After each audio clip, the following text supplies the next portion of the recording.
नमस्कार, आप देख रहे हैं न्यूज 24। आपके साथ मैं हूं रवि ठाकुर।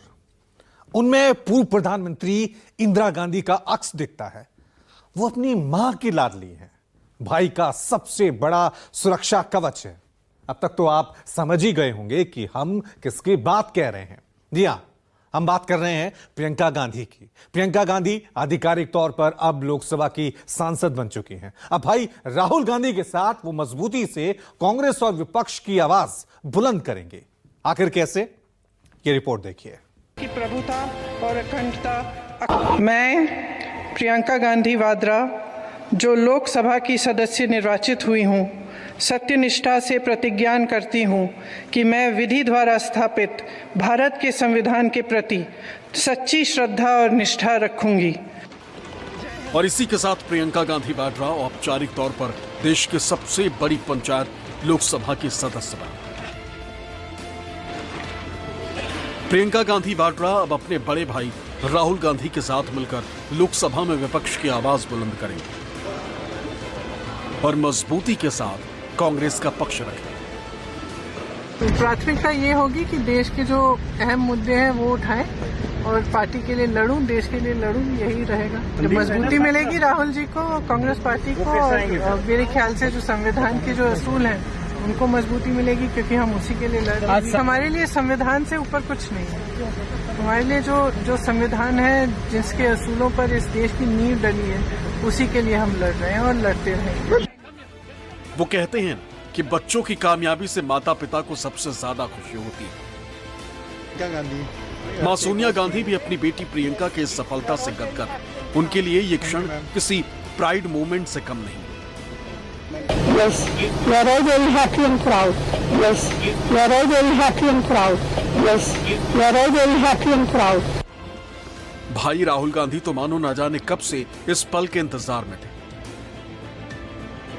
तभी तो जब प्रियंका गांधी वाड्रा पहली बार संसद की दहलीज पर पहुंची तो राहुल गांधी ने उन्हें सीढ़ियों पर ही रोक लिया और इस गौरवान्वित पल को अपने मोबाइल फोन के कैमरे में कैद करने लगे।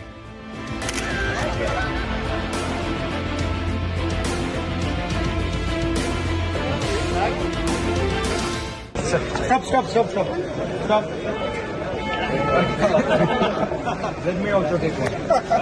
Our action will.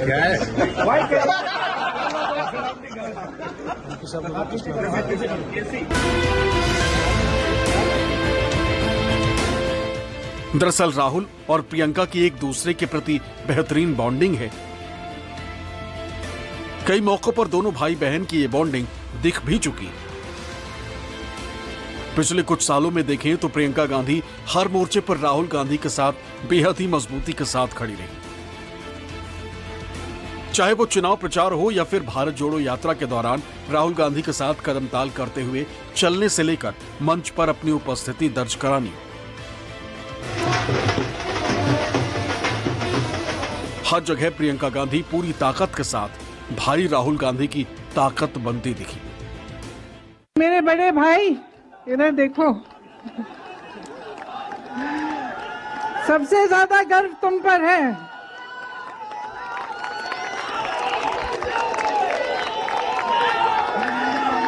क्योंकि पूरा सत्ता का जोर लगाया गया। सरकार ने 1000 करोड़ रुपए खर्चे इनकी छवि को खराब करने के लिए, लेकिन ये सच्चाई से पीछे हटे नहीं। इन पे एजेंसियां लगाई गई, ये डरे नहीं। बात पिछले साल की ही। राहुल गांधी को मानहानि के एक केस में सूरत के कोर्ट से दोषी ठहराए जाने के बाद संसद की सदस्यता चली गई। इसे लेकर कांग्रेस ने बीजेपी और मोदी सरकार के खिलाफ जमकर अभियान चलाया था। 26 मार्च 2023 को दिल्ली में बाकायदा संकल्प सत्याग्रह भी किया गया। इस सत्याग्रह में प्रियंका गांधी भी शामिल हुई। इस दौरान वो न सिर्फ अपने भाई राहुल का बचाव करती दिखी, बल्कि प्रधानमंत्री मोदी को कायर तक कह दिया। इस देश के लोकतंत्र को मेरे परिवार के खून ने सींचा है, और जो सोचता है कि हमें अपमानित करके हमें डराएंगे, हमें धमकाएंगे, जो सोचता है कि तमाम एजेंसियों को लगाकर हम पे छापे मारकर हमसे कुछ भी कर ले हमको हमें डराएंगे, वो गलत सोचते हैं। हम डरने वाले नहीं हैं। हम और मजबूती से लड़ेंगे। हम इस देश के लोकतंत्र के लिए कुछ भी करने के लिए तैयार हैं।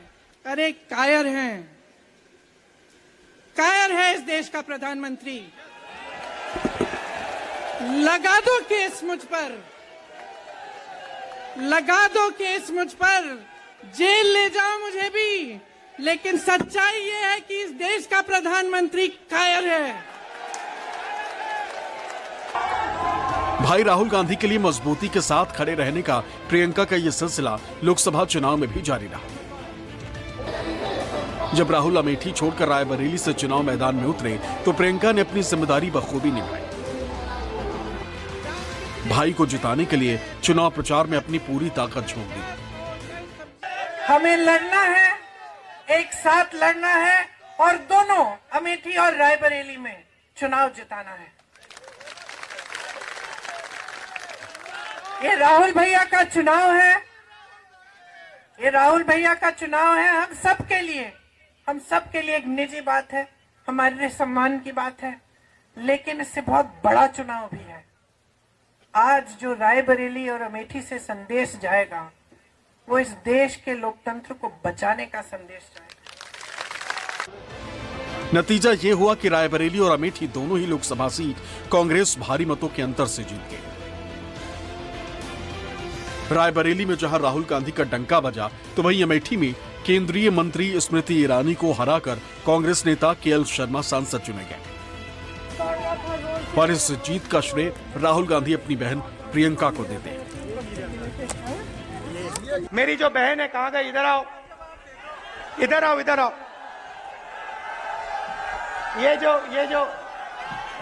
ये जो मेरी बहन है, इसका मैं दिल से धन्यवाद करता हूं कि जब मैं देश में कैंपेनिंग कर रहा हूं, चुनाव लड़ रहा हूं, तो ये यहाँ मेरे लिए, मेरी मदद के लिए यहाँ अपना खून पसीना पूरा आपको दे रही है।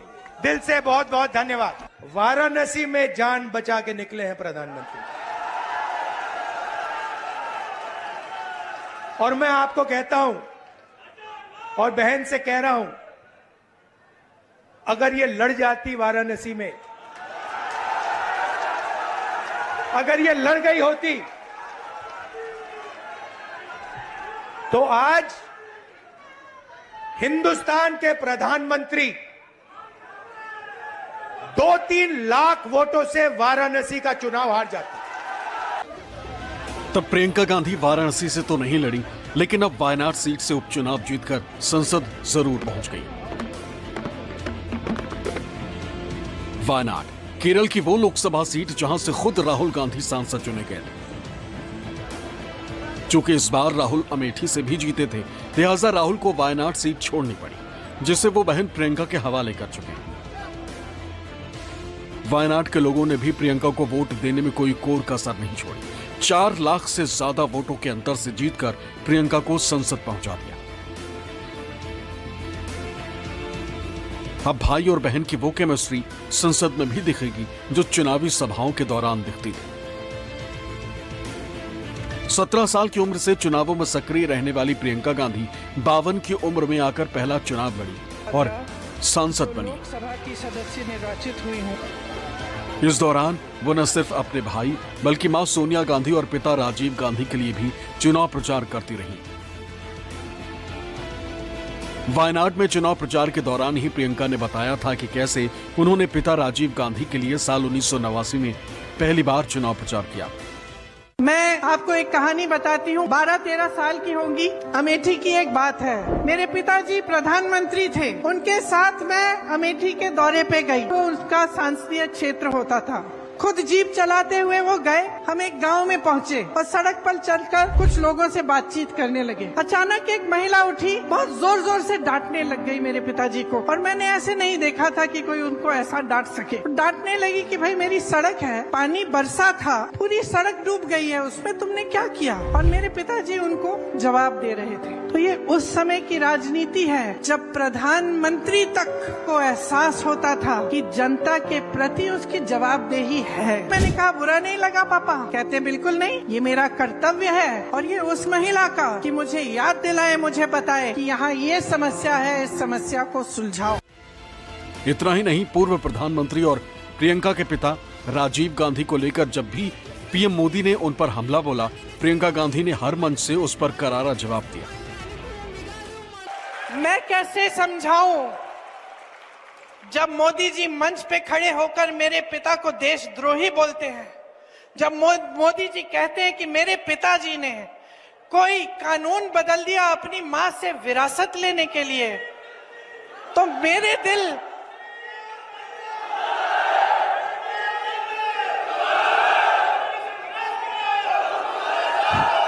तो मोदी जी इस बात को समझ नहीं पाएंगे कि मेरे पिताजी को विरासत में धन दौलत नहीं मिली, मेरे पिताजी को विरासत में शहादत की भावना मिली। बात बीते लोकसभा चुनाव की है, जब पीएम मोदी ने कांग्रेस पर महिलाओं की मंगलसूत्र छीनने का आरोप लगाया था, तो प्रियंका गांधी अपने हर मंच से पीएम मोदी के उस बयान पर आक्रामक तरीके से पलटवार करने में थोड़े भी पीछे नहीं रही।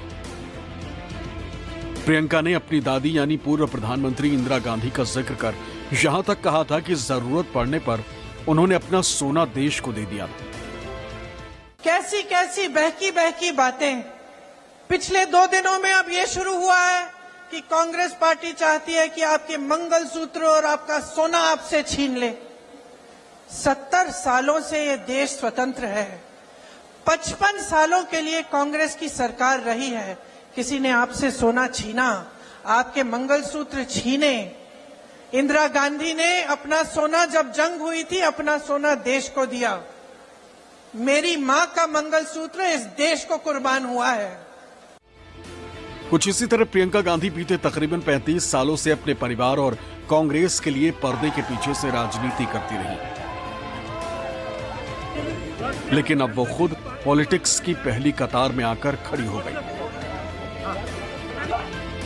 प्रियंका भले ही पहली बार किसी सदन के सदस्य बनी, लेकिन सियासत के मैदान की वो पुरानी खिलाड़ी मानी जाती है। बीते कई लोकसभा चुनावों में वो मां सोनिया गांधी और भाई राहुल गांधी के चुनाव अभियान के प्रबंधन की जिम्मेदारी संभाल चुकी। साल 2017 के यूपी विधानसभा चुनाव में समाजवादी पार्टी के साथ कांग्रेस के गठबंधन में प्रियंका ने अहम भूमिका निभाई थी। 2018 के चुनाव में जब राजस्थान, छत्तीसगढ़ और मध्य प्रदेश में कांग्रेस की सरकारें बनी थी, तब मुख्यमंत्री चयन को लेकर हुई बैठकों में भी प्रियंका गांधी शामिल होती थी। 2019 में जब प्रियंका गांधी ने खुद एक्टिव पॉलिटिक्स में एंट्री की, तो उन्हें 4 फरवरी 2019 को पूर्वी उत्तर प्रदेश के लिए AICC का महासचिव बनाया गया। इसके बाद 11 सितंबर 2020 को इंडियन नेशनल कांग्रेस की महासचिव बनाई गई और तब से प्रियंका पार्टी महासचिव के रूप में जिम्मेदारी निभा रही है। कांग्रेस महासचिव के रूप में प्रियंका गांधी को 24 अकबर रोड के पार्टी के दफ्तर में वही कमरा दिया गया जो पार्टी उपाध्यक्ष और महासचिव के रूप में राहुल गांधी को मिला था। इससे यह भी साफ जाहिर है कि कांग्रेस में प्रियंका गांधी का कद कितना बड़ा है। लोग कभी कहते हैं कि कांग्रेस लड़ती तो बहुत है, लेकिन लड़ते लड़ते वीर गति को प्राप्त हो जाती है। लड़ती रहती है लेकिन उसको कभी सत्ता नहीं मिलती। मतलब इस तरीके की बातें जब कांग्रेस के लिए करते हैं लोग, तो आप how do you see it? देखिए, मेरा काम है लड़ना, संघर्ष करना, जनता के जो मुद्दे हैं उन्हें उठाना, जनता के साथ खड़ा रहना। जब उन पर अत्याचार होता है, वे त्रस्त हैं, तो उनकी बातें सुनना और उनके लिए काम करना। तो मैं उसको कर रही हूँ। अब जैसे मैंने कहा, भविष्य की बात मैं कर नहीं सकती, देखा जाएगा क्या होगा।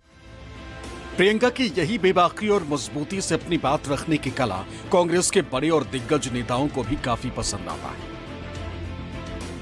हमारे लिए एक पार्लियामेंट में नई ऊर्जा, नई शक्ति हमको मिली और वो अच्छे वक्ता हैं और हर चीज को समझते हैं और जनता के समस्या को उठाते हैं और खासकर महिलाओं के समस्याओं को वो उठाने में सक्षम है।